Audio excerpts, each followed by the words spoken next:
শিখাই দিব আজকে, সারা জীবন এটা মনে রাখবা, ঠিক আছে? সহজ টেকনিকটা হলো যে সালটা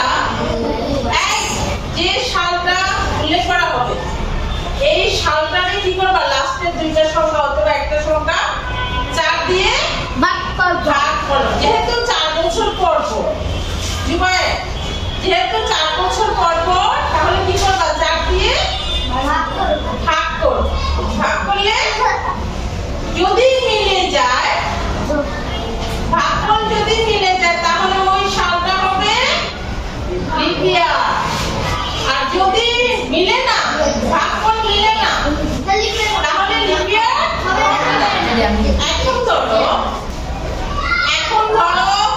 20 সাল, 20 সাল কি লিপ ইয়ার ছিল? ছিল। 4 দিয়ে 20 কে ভাগ করলে মিলে যায়, তার মানে 20 সাল লিপ ইয়ার ছিল। এখন ধরো আগামী 33 সাল কি লিপ ইয়ার হবে? কেন হবে না? 4 দিয়ে 33 কে ভাগ করলে ভাগফল মিলে না, তার মানে লিপ ইয়ার হবে না।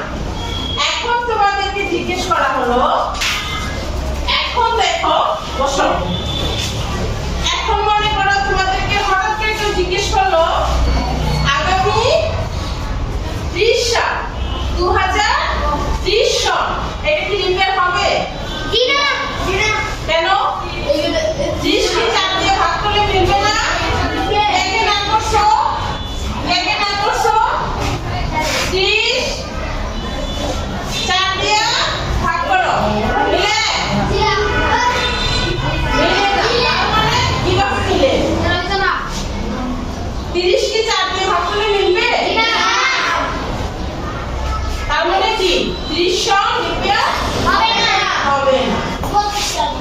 32 সালে আবার হবে। তাহলে এবার বুঝতে পারছো কিভাবে খুব সহজে লিপ ইয়ার যদি মনে করো কেউ জিজ্ঞেস করলে যাতে ঝট করে উত্তর দিয়ে ফেলতে পারো। 32 সাল কি হবে? হবে, কারণ 32 কে 4 দিয়ে ভাগ করলে মিলে যাবে, চারটা 2032 সাল লিপ ইয়ার হবে। মনে থাকবে? জুবায়ের স্ট্যান্ড আপ, বলো তো 2024 মানে 2024 সন কি লিপ ইয়ার ছিল? Very good, clap for him. You stand up 2026 মানে 2026 সাল, 26 সাল কি লিপ ইয়ার হবে? কেন হবে না বলো? সংক্ষিপ্ত টেকনিক শিখাই দিছি না? কেন হবে না বলো তো?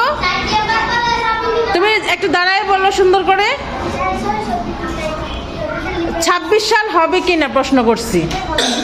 26 সাল 26 হবে বলছো?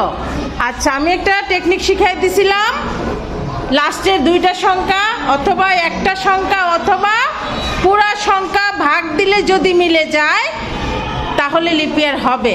26 সাল কি ভাগ দিলে মিলবে? তাহলে কিভাবে লিপ ইয়ার হলো? তাহলে 2026 26 সাল লিপ ইয়ার হবে না। 2080 সাল কি লিপ ইয়ার হবে? কেন বলো তো? মিলে যাবে। ওকে, ভেরি গুড।